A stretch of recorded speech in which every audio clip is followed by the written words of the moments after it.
नमस्कार, खबर भारत देख रहे हैं आप। मैं हूं आपके साथ राखी और बात करेंगे कैसे हो गौवंश की रक्षा।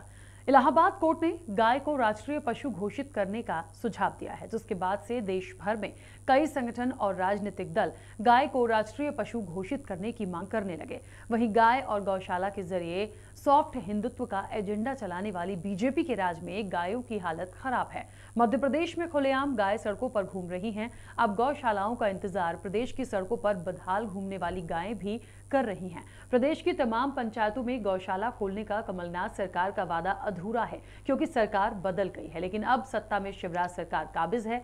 सीएम शिवराज ने भी 2018 में राज्य में गौ मंत्रालय खोलने की घोषणा की थी। इसके साथ ही शिवराज ने नए गौ अभ्यारण्य और गौशालाएं बनाने की बात कही थी। लेकिन राज्यों में गायों की हालत क्या है, आप सड़क पर देख सकते हैं। प्रदेश भर की सड़कों और हाईवे पर आवारा मवेशियों के झुंड आ डटे हैं। कमलनाथ और शिवराज दोनों के वादे और दावे हवा हवाई हैं। आए दिन गाय और आवारा पशु सड़क दुर्घटना की चपेट में आते हैं। जिन गाय और पशुओं को गौशालाओं में होना चाहिए, वे सड़कों पर घूम रहे हैं। मध्य प्रदेश में कुल 1304 पंजीकृत गौशालाएं हैं। इनमें से 614 में करीब 1.5 लाख से ज्यादा गायों को रखा गया है। इन गौशालाओं में से 487 ऐसी हैं जहां पर बिजली की व्यवस्था नहीं है। इसके अलावा 435 गौशालाओं में पर्याप्त पानी भी नहीं है। लगभग 7 लाख से अधिक गायें सड़कों पर खुले घूम रही हैं, जिन्हें गौशालाओं और चारे और पानी का इंतजार है। लेकिन राजनीतिक दल गायों की दशा को सुधारने की बजाय एक दूसरे पर आरोप प्रत्यारोप लगा रहे हैं। गाय का लालन पालन, गाय की सुरक्षा कांग्रेस पार्टी के लिए ढकोसले से बढ़कर कुछ नहीं है। राहुल गांधी के जो सबसे करीबी केरला के अंदर सड़क पर गाय हत्या करते हैं, गाय का वध करते हैं। आज वो कांग्रेस पार्टी भारतीय जनता पार्टी से गौवंश के लालन पालन को लेकर सवाल पूछ रही है। कमलनाथ जी ने वचन पत्र में जिस तरीके से वर्गों को ठगने का काम किया, उसी प्रकार से गाय माता को भी ठगा है।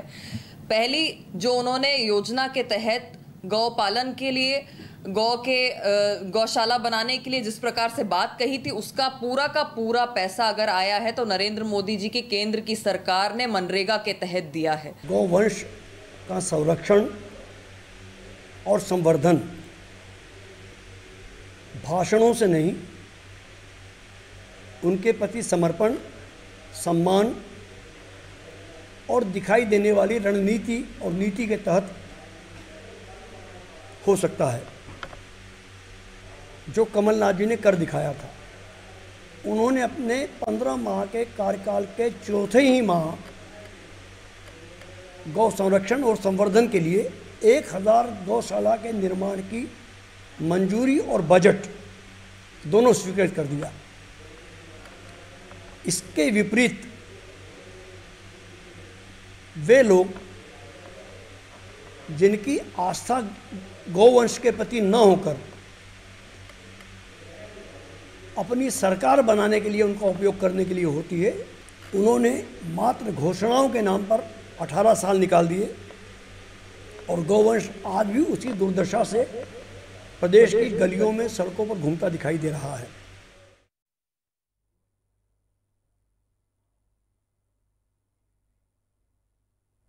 देखिए, दावे और वादे बहुत हुए हैं, बहुत बातें कही गई हैं, लेकिन ये बात बिल्कुल साफ है कि वाकई में जो गौ माता है वो सड़कों पर है। और रही बात कि गौशालाएं बनाने की, तो बनाई भी गई थी कमलनाथ सरकार की, जब सरकार थी कांग्रेस की, तब ये था कि हम इतना बनाएंगे। कुछ काम हुआ था, सरकार बदल गई। लेकिन सवाल ये उठता है कि तब से अभी तक उसके बारे में अब दोबारा से सोचा क्यों नहीं गया। और एक बात बिल्कुल सही है, देखिए हमने शुरुआत में भी यहाँ पर जिक्र किया कि जिस तरीके से गौ माता को राष्ट्रीय पशु घोषित करने की जो मांग उठी है, जो बात चल रही है, उसके बाद यदि इस हालत में गौ माता है तो फिर कैसे चल पाएगा। और निश्चित तौर पर जिन्होंने कहा, और इन सब चीज़ों को लेके बहुत बड़े बड़े मुद्दे हुए हैं, बहुत बड़ी बड़ी बातें हुई हैं। इलेक्शंस के टाइम पे भी बहुत ज़्यादा इन बातों को जोड़कर कहा गया है। लेकिन हुआ क्या है, अब तक कई जो आंकड़े हमने आपको बताए हैं कि वाकई में यदि देखा जाए तो स्थितियाँ बहुत खराब हैं। तो किसे जिम्मेदार माने, और सबसे बड़ी बात, अभी कुछ ना कुछ तो करना ही होगा। विस्तार से हम चर्चा करेंगे। कई सारे मेहमान हमारे साथ जुड़े हैं। सबसे पहले आपका परिचय करा देते हैं। रामस्वरूप यादव जी हमारे साथ हैं, जो कि कांग्रेस के प्रदेश सचिव हैं। रामस्वरूप जी, आपका बहुत स्वागत चर्चा में जुड़ने के लिए। आपका पक्ष रखने के लिए प्रदीप खंडेलवाल जी हमारे साथ जुड़े हैं। प्रदीप जी, आपका भी बहुत स्वागत है। और सपा नेता यश भारती जी हमारे साथ जुड़े हैं। यश जी, आपका भी बहुत स्वागत है। चर्चा की शुरुआत सबसे पहले रामस्वरूप जी आपसे ही करना चाहूंगी। देखिए, ये बात तो हमने देखी भी है कि कमलनाथ सरकार जब थी और उस वक्त पे गौशालाएं बनाने की बात हुई, बहुत हद तक काम भी किया गया, लेकिन सरकार बदल गई और अब कुछ सोचा नहीं जा रहा। लेकिन मुझे ऐसा लगता है कि चलिए, भारतीय जनता पार्टी की सरकार आई, या वो नहीं करना चाह रहे, या उनकी स्ट्रैटेजी क्या है, हम इस पर विस्तार से बात करेंगे। लेकिन कांग्रेस को भी इस चीज को और आगे लेके जाना था। आप एक दबाव बना सकते हो, सरकार पे अपनी बात रख सकते थे कि हमने इतना किया, उसको पूरा कीजिए, क्योंकि वो गौ माता सिर्फ कांग्रेस या बीजेपी की नहीं है, सभी की भावनाएं जुड़ी होती हैं। हम पूछते हैं उन्हें। देखिए, भारतीय जनता पार्टी हमेशा धर्म की राजनीति की, धर्म को बांटने की राजनीति की। अब गौ माता को भी वो, आपने देखा होगा, इस बात बहुत अच्छे से समझिए कि 15 साल करेक्ट हो चुके हैं, हो गया 17वां साल चल रहा है। उस 17 साल में गौ माता की रक्षा जो लोग ना कर पाए हो, वो आज धर्म की बात क्यों करते? केवल वोटों के लिए राजनीति करते। क्या हम धर्म हिंदू नहीं है? क्या हम गौ पालने वाले नहीं है? अरे हमसे बड़ा गौ की धर्म सेवा करने वाला कोई है क्या? मगर आप देखिए, इनके लिए गौ माता के लिए, आप बराबर सही कह रहे हैं। आज उत्तर प्रदेश की अभी आपने बात की, रोडों पे घूम रहे जानवर, खेतों के अंदर जा रहे जानवर, इतनी बुरी दुर्दशा है। केवल समय आते ही इन लोगों को गाय भी याद आते, भगवान भी याद आते। मतलब कुल मिलाकर इनकी जो राजनीति है, वो गौ माता के नाम से राजनीतिक रोटियां सेकते हैं। ये कोई सेवा नहीं कर सकते। आदरणीय कमलनाथ जी जब सरकार बनी तो बताइए, 15 महीने के अंदर उन्होंने गौशालाओं को कार्य किया, लोगों ने गौशालाएं खोली। और सबसे ज़्यादा अगर कोई चिंता करते हैं तो कमलनाथ जी करते, कांग्रेस पार्टी के लोग करते। बताइए, क्या कांग्रेस पार्टी के लोग गौ माता के लिए अपनी माता नहीं मानते? क्या इनसे सर्टिफिकेट लेंगे कि आप गौ माता का सर्टिफिकेट दोगे तो हम गौ सेवा कहाँ लाएंगे?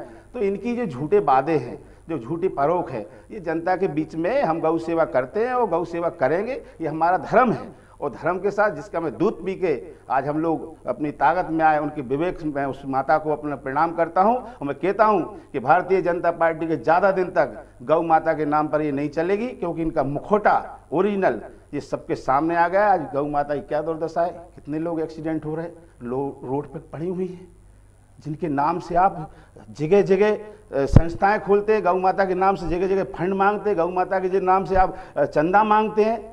और सरकार होते हुए भी जब जो सरकार ना चला पाए, जिस धर्म के नाम पे वोट मांगने वाली गौ माता की रक्षा न कर पाए, उसको हम रक्षक नहीं कह सकते, ये तो भक्षक लोग हैं। आपने देखा होगा, आज गौ माता हमारे देश के अंदर काटी जाती है। और ये आज जो बात मैं आपको कहना चाहता हूँ, तो गौ माता काटी जाए, उसका व्यापार कौन करता है? उसका व्यापार भारतीय जनता पार्टी के एजेंट हैं जो सप्लाई विदेशों में पहुंचाते हैं। इन लोगों को इनको ये नहीं दिखता, इनके चेहरे उजागर क्यों नहीं करते हैं? और गौ माता की बात करते हैं, ये सबको पता है कि गौ सेवा कौन करते। अरे इनके घरों में एक गाय नहीं मिलेगी, एक गाय का ये भी नहीं बता सकते गाय खाती क्या है। ये गौ माता का नाम भर जानते हैं। अब इनने गौ माता की सेवा नहीं की, केवल सेवा के नाम पे चंदा उगाई, और चंदाखोरी का इनका काम है। बिल्कुल, चलिए वापस आऊंगी आपके पास। प्रदीप जी, क्या लगता है? देखिए, गौशालाएं या गौ माता को लेके बहुत सारी बातें हमने देखी, बहुत सारी तस्करियां हमने सुनी कि ऐसा हुआ, और गौ हत्या हमने सुनी, मतलब वो सब कुछ सुन लिया है। लेकिन आज इस बात पर हम चर्चा कर रहे हैं, मुख्य रूप से कौन जिम्मेदार। अभी यदि कांग्रेस की सब सरकार थी और कांग्रेस ने यदि उसके लिए काम किया या कुछ काम करवाया, लेकिन जब भारतीय जनता पार्टी की सरकार आई, सरकार बदल गई, तो निश्चित तौर पर यह दायित्व था कि उन चीज़ों को पूरा किया जाए। और मैं जो बहुत अच्छे से याद है कि जब इलेक्शन टाइम में कांग्रेस ने अपना मैनिफेस्टो जारी किया था, वचन पत्र जब जारी होते हैं, बीजेपी के जब जारी होते हैं, तब गौशालाओं को बनाएंगे, गौ माता की रक्षा करेंगे, कोई भी तकलीफ नहीं होगी, सड़कों पर नहीं दिखेंगी। ये बहुत सारे प्रॉमिसेस थे जो आज बिल्कुल अधूरे हैं। बिल्कुल राखी जी, आप सही बोल रही हैं।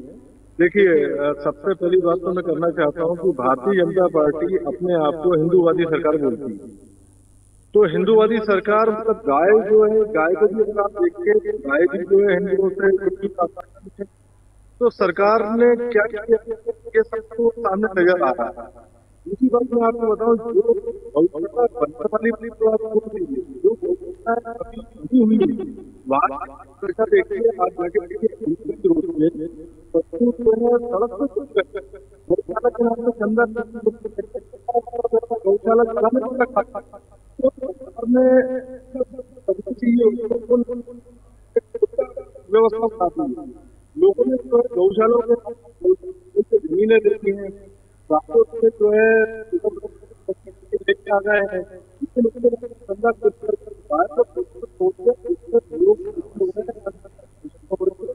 बहुत लगातार दुर्घटना बात कर रहे हैं कांग्रेस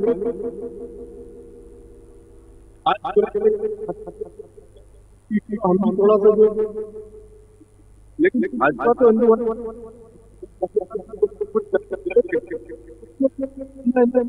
हाँ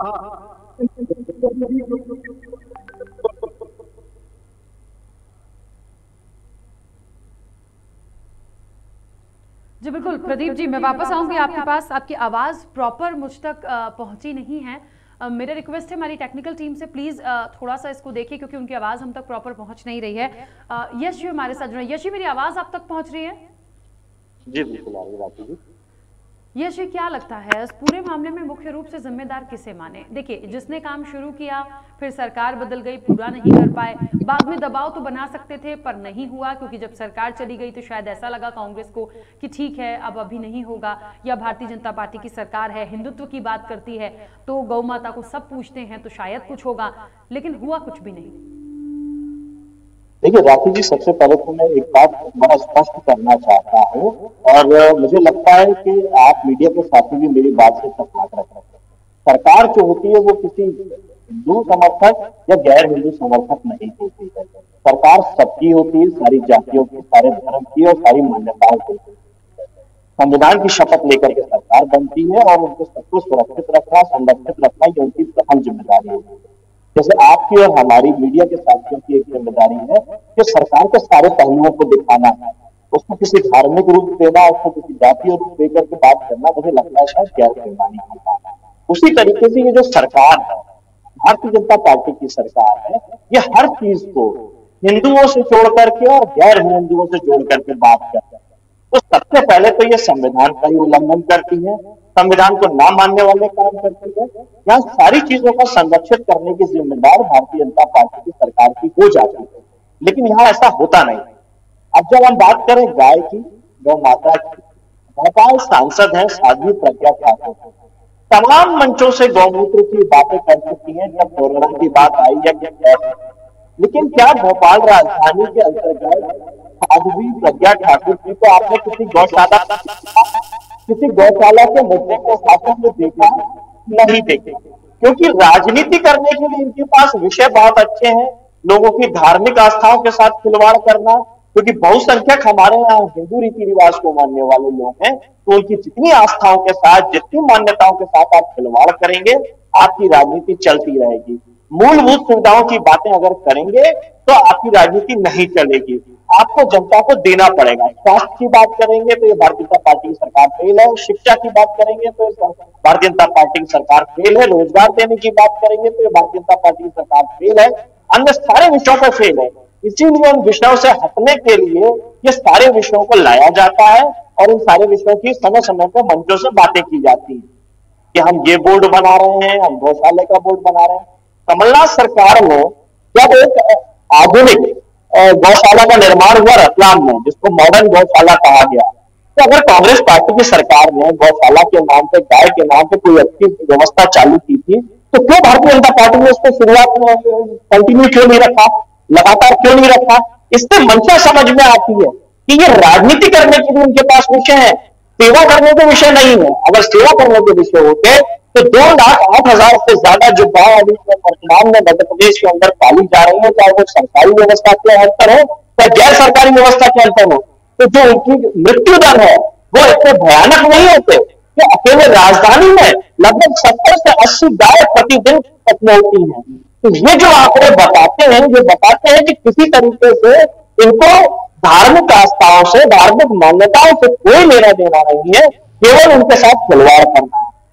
अनुदान देने की बात करें तो अनुदान प्राप्त गौशालाओं को 8-9 महीने तक अनुदान नहीं देना, और हम देख रहे हैं कि भारतीय जनता पार्टी के बाकी भव्य आयोजन चल रहे हैं, जन आशीर्वाद यात्राएं चल रही है, कहां से आपके पास फंड आ रहा है? अगर आप हिंदू मान्यताओं को, हिंदू रीति रिवाजों को आप वाकई में मानते हैं और लोगों की आस्थाओं का आप सम्मान देना चाहते हैं, तो क्यों उस पर आप पैसा खर्च नहीं करते? भारतीय जनता पार्टी अपने निजी पैसे से पैसा खर्च करती है अगर सरकार के पास पैसे नहीं है। भारतीय जनता पार्टी के पास भव्य कार्यालय बनाने के लिए पैसे हैं, भारतीय जनता पार्टी के पास जन आशीर्वाद यात्रा निकालने के लिए पैसे हैं, भारतीय जनता पार्टी के पास दुनिया भर को भंग करने के लिए पैसे हैं।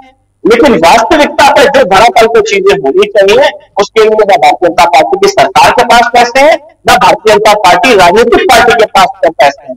ये केवल ड्रॉ करना चाहते हैं, लोगों की आस्था और मान्यताओं के साथ खिलवाड़ करना चाहते हैं। इसीलिए आपको हर जगह यही स्थिति और यही इनके परिणाम देखने को मिलेंगे। ठीक बात है। देखिए मुझे ऐसा लगता है बहुत सारे सवाल सरकार से हैं, भारतीय जनता पार्टी से हैं, और आप अपनी स्क्रीन पर देख सकते हैं कि कुर्सी भी खाली है, और वो इसीलिए है क्योंकि बोलने के लिए। और कब तक नहीं बोलेंगे आप, कब तक भागेंगे इन तमाम बातों से, इन तमाम चीज़ों से? यदि गौशालाएं नहीं बनी हैं या अधूरी आपको मिली थी तो पूरा कराना आपका जिम्मा है, क्योंकि वादे आपने भी किए थे। यदि कांग्रेस ने उस काम को अधूरा छोड़ा है तो आप उसे पूरा कीजिए। विपक्ष का भी धर्म है कि वो सरकार पर दबाव बनाए, क्योंकि इन सब चीजों से मैं फिर बोल रही हूँ कि गौ माता सिर्फ कांग्रेस या बीजेपी की नहीं है, हम सब पूजते हैं, पूजी जाती हैं वो। और लगातार जिस तरीके से वाकई में रोड पर एक्सीडेंट होते हैं, लोग घायल होते हैं, गौ माता की मौत होती है, ये तमाम चीजें अच्छी नहीं हैं। और जब उनको एक गौशाला जब बनाने की बात हो गई है, जब उनको वहां रखा जाना चाहिए, तो फिर क्यों नहीं हो पा रहा है? और निश्चित तौर पर बहुत महत्वपूर्ण सवाल हैं, और सबसे ज्यादा सरकार से ही हैं, क्योंकि सरकार भारतीय जनता पार्टी की है। उनके जिम्मेदार यहाँ हैं नहीं बोलने के लिए, या बोलना नहीं चाहते, आना नहीं चाहते, जो भी बात है। लेकिन कब तक बचेंगे? आपको बात रखनी पड़ेगी। चलिए मैं आगे बढ़ूंगी, इससे पहले आपको एक बार और बता दूं कि मध्य प्रदेश में कुल 1304 गौशालाएं पंजीकृत हैं, जिसमें से 487 गौशालाओं में बिजली की व्यवस्था नहीं है। अब आप देखिए कि 1304 में से 487 ऐसी हैं जहां बिजली नहीं है, 435 ऐसी हैं जहां पर्याप्त पानी नहीं है, करीब 8 लाख गौ माता ऐसी हैं जो सड़कों पर खुली घूम रही हैं। और ऐसे में कोई दुर्घटना होती है, कोई घटना होती है, तो फिर इसे हम जिम्मेदार किसको माने? ये बहुत बड़ा सवाल है। रामस्वरूप जी, ये हम मानते हैं कि कांग्रेस इस तमाम चीज़ों को लेकर आई थी, काम शुरू हुआ था, फिर जो भी हुआ सरकार चली गई, बदल गई, लेकिन ऐसा नहीं लगता कि एक जिम्मेदारी के साथ जिन चीज़ों को शुरू किया था, विपक्ष में होने के नाते एक दबाव तो कम से कम सरकार पर बनाया जा सकता है, जिद तो की जा सकती है कि आप, जैसे कि यश जी ने भी कहा कि दुनिया भर की चीजें करने के लिए आपके पास फंड है, बहुत सारी चीजें आप करते हैं, इसके निर्माण को वो जब से रुका है तब से रुका ही है, उस पर काम क्यों नहीं हो रहा? ये विपक्ष में होने के नाते आप पूछ सकते हैं।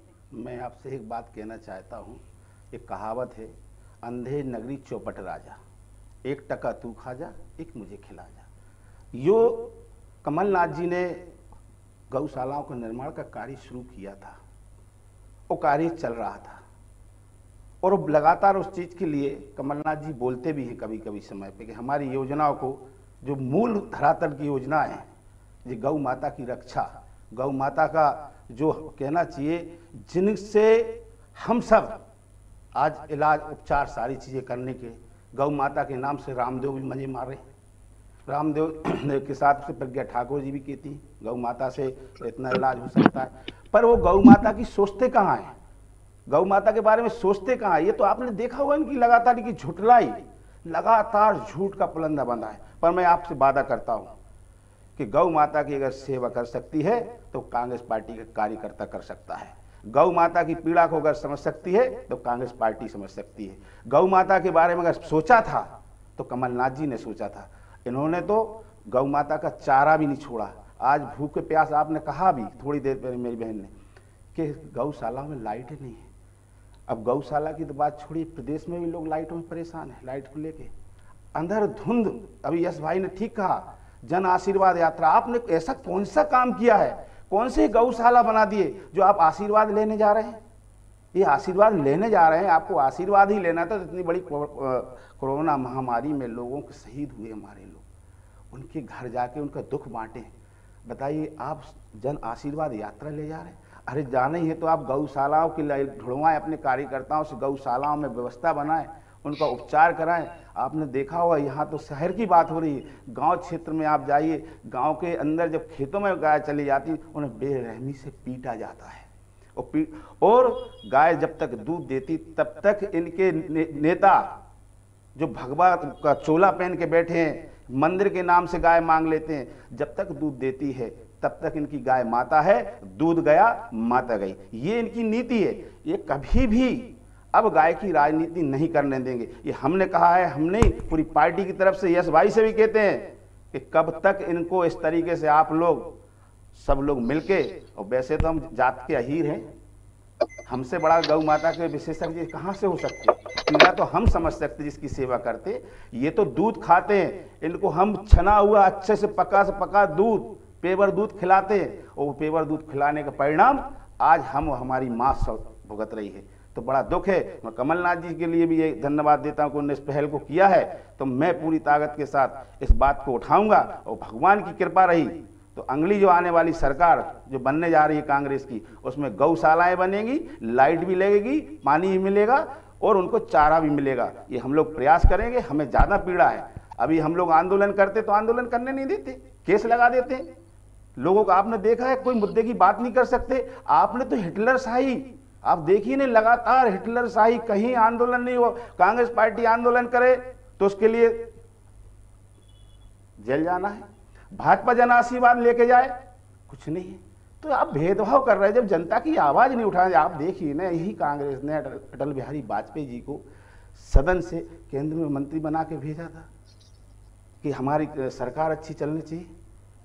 मगर आज देखिए आप, ये बदले की भावना से केवल आप हिंदुओं के नाम से ज़्यादा नहीं ठग सकते लोग। हिंदू नहीं, पूरा देश का आदमी, मुसलमान, हिंदू, सिख, ईसाई, हम आपस में भाई भाई, ये सारी जनता समझ गई है कि केवल धर्म के नाम से हम लोग लूटा परखा जा रहा। महंगाई आसमान छू रही, उस पर चर्चा नहीं है। बिल्कुल, चलिए अब देखिए, अब इस महंगाई के दौर में लोग अपने बच्चे के आज ही अतिक्रमण कर दिया कुछ गरीबों पे। तो आप देखो ना क्या चल रहा है। ये तो वो चल रहा है कि आप जो मर्जी पड़े करेंगे, मगर ऐसा नहीं होगा। कांग्रेस रोड पर निकलेगी, रोड पर निकलेगी, गौ माता की रक्षा करेगी। और मैं ये कहता हूं कि हिंदुत्व की बात जो करते हैं, इन्हें हिंदुत्व की बात करने का अधिकार नहीं है। हिंदुत्व की बात जो करते हैं, इनकी सारी झूठी घोषणा है, चाहे वो मुख्यमंत्री जी हो, चाहे इनके नेता हो। ये जब तक ये इनको जनता सबक दोबारा सिखाएगी। ये अभी जो हमने सरकार की आपने बात की थी कि सरकार जो है अभी बदल गई, सरकार नहीं बदली, लोग बदले। और वो लोग बदले क्योंकि गौशाला न चल जाए, गौशालाएं न बन जाए, योजनाएं ना आ जाए, अन्यथा इनका तो सुपड़ा साफ है। क्योंकि कमलनाथ जी जिस तरीके से काम पे उतरे थे, लोगों को 100 रुपए का बिजली का बिल आ रहा था। तो ये सब चीजें योजना से घबरा के इन्होंने सोचा कि हिंदुत्व का इनका नेटवर्क खत्म हो चुका था। बता दूं आपको, मध्य प्रदेश में इनकी सरकार चली गई, छत्तीसगढ़ में सरकार चली गई, राजस्थान में सरकार चली गई। तो ये गौ की जो बात है करने को इनको मौका ही नहीं मिलता, क्योंकि हम लोग इतने खुद सेवक हैं कि इनको शायद कभी ऐसा मौका मिलेगा भी नहीं। और मैं कहता हूं कि गौ की सेवा ये कर भी नहीं सकते। गौ सेवा अगर करेंगे तो हम ही लोग करेंगे, क्योंकि माँ हमारी है। ठीक है, चलिए क्या लगता है प्रदीप जी, आगे इस पूरे मुद्दे में क्या हो सकता है? क्योंकि जो आंकड़े मैंने दिए हैं कि 1304 पंजीकृत हैं, अब किसी में पानी नहीं है, किसी में बिजली नहीं है, तो और करीब 8 लाख गाय ऐसी हैं जो सड़कों पर है। तो मुझे ये लगता है कि पहले तो इन तमाम व्यवस्थाओं को दुरुस्त किया जाए, दूसरा जो आप निर्माण की बात कर रहे थे उसको पूरा किया जाए। तो ये छोटा सा काम नहीं है, ना ही 1-2 दिन का, 1 महीने का काम है, लेकिन करने की इच्छा होनी चाहिए। सरकार कुछ तो करे। आप एक दिन में नहीं कर सकते, आप एक दिन में व्यवस्थाएं दुरुस्त नहीं कर सकते, लेकिन कहीं पहल तो दिखे इसकी। बिल्कुल राकेश जी, सही बोल रही हैं आप। देखिए, सबसे पहली बात मैं करना चाहता हूं, कांग्रेस में जो अभी बात निकली है कि हम गौशालाएं हमने बनाई, हम बना रहे हैं, हम गाय की सेवा करेंगे, तो ये सिर्फ एक राजनीति की तरफ जा रहे हैं। सबसे पहले हमें ये समझना है कि गौशाला बनाई क्यों जाएंगी और गौशाला बनना क्यों चाहिए। देखिए, हिंदुओं में गाय को पूजनीय माना जाता है और पूजनीय माने जाने के कई कारण हैं।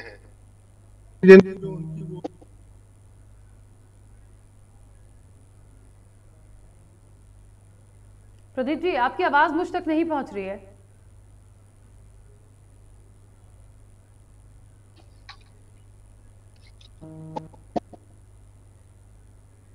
प्रदीप जी, मेरी आवाज पहुंच रही है आप तक? चलिए, मुझे लगता है कुछ नेटवर्क इशू है। प्रदीप जी, क्या मुझे सुन पा रहे हैं? आ रही है आवाज, आ रही है आपको? जी बोलिए बोलिए, समय की भी सीमा है, प्लीज जल्दी से अपनी बात रखिएगा। जी देखिए, मेरा कहना यह है कि सबसे पहले तो हम ये देखें कि गौशालाओं के निर्माण की आवश्यकता क्यों पड़ी है। क्योंकि क्या है कि गाय हमारी जो है पूजनीय इसलिए मानी जाती है कि गाय का गोबर भी जो है पूजनीय है, गाय का गौमूत्र भी पूजनीय है, और गाय जो है जब तक रहती है ऑक्सीजन की मात्रा का भी कम इस्तेमाल करती है, और दूध वगैरह सब उसका जो है पूजनीय माना जाता है। और इनको क्या है कि जब गोवंश इस तरीके के लिए हमारा मतलब एक मानव समाज के लिए अपना योगदान देता है जीवन भर, तो मानव जीवन का भी ये फर्ज बनता है कि इनको अंतिम चरणों तक जो है इनकी सेवा हम करें। जब तक ये हमारी सेवा कर सकती है, जब तक ये कर रही हैं, जब हमें करना चाहिए तो हमें इनके लिए आगे बढ़े। अब रहा सवाल दूसरी बात का कि जब इनकी सेवाओं का ठेका लेने के लिए तो एक गौशालाओं के निर्माण की बात होना शुरू हो गई, लेकिन गौशालाओं के निर्माण होने के बाद जिन लोगों के पास गौशालाएं हैं वो खुद भी जो है गायों की देखभाल नहीं कर पा रहे हैं। जितनी गौशाला है उनकी गाय खुद सड़क पे घूम रही हैं। तो राखी जी, जब तक पुराने गौशाला वाले जिनकी गाय सड़क पे आ रही हैं, लोग चोटिल हो रहे हैं, गाय भी दुर्घटना ग्रसित हो रही है, जब तक हम पहले पुराने को ठीक नहीं कर पा रहे हैं तो हम नई की बात कर रहे हैं, जबकि गाय सड़क ही सड़क पे है।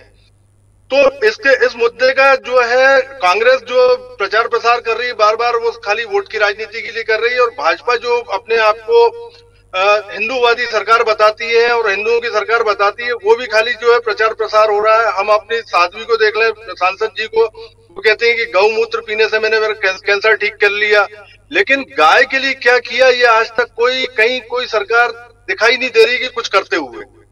बिल्कुल ठीक है, चलिए यश जी अपनी बात रखिएगा जल्दी से। देखिए राखी जी, बहुत सारी बातें आज तो आपने बिजली की बात की, मैंने पिछले वक्तव्य में आपने बताया कि कमलनाथ सरकार में एक मॉडर्न गौशाला का निर्माण किया गया था रतलाम के अंदर। आज वहां बिजली नहीं। इस तरीके से पक्षपाती रवैया अगर कोई भी सरकार करेगी, मेरे लिए और मेरी पार्टी के लिए गाय या गौ माता, गौशाला, मंदिर, मस्जिद राजनीति का विषय नहीं है, जिम्मेदारी का विषय है। सरकार सत्ता में जो भी रहेगा उसकी जिम्मेदारी है कि सभी चीजों का संरक्षण उसको करना चाहिए। अब सरकार अगर इसको कांग्रेस के नाम अपना बचाव करती है या कुछ भी सरकार के नाम पे अपना बचाव करती है, तो ये स्पष्ट है कि उसको सत्ता में रहने का अधिकार है। आज जो भी पार्टी, जो भी राजनीतिक दल की पार्टी सरकार में रहती है तो उसकी जिम्मेदारी बन जाती है तो वो पिछली सरकारों के कामों को आगे बढ़ाई जाते हैं और सर्वदलीय बैठक बुला करके समय समय पर सारी पार्टियों को साथ में ले, सामाजिक संगठनों को साथ में लेकर के निर्णय ले।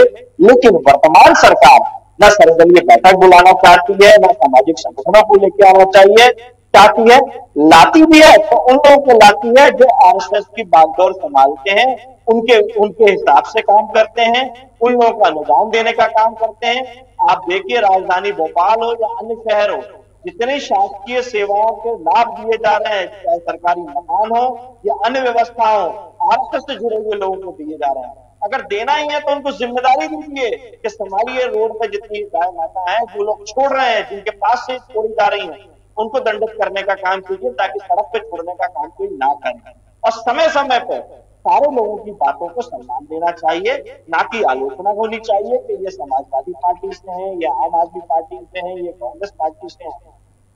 सारी राजनीतिक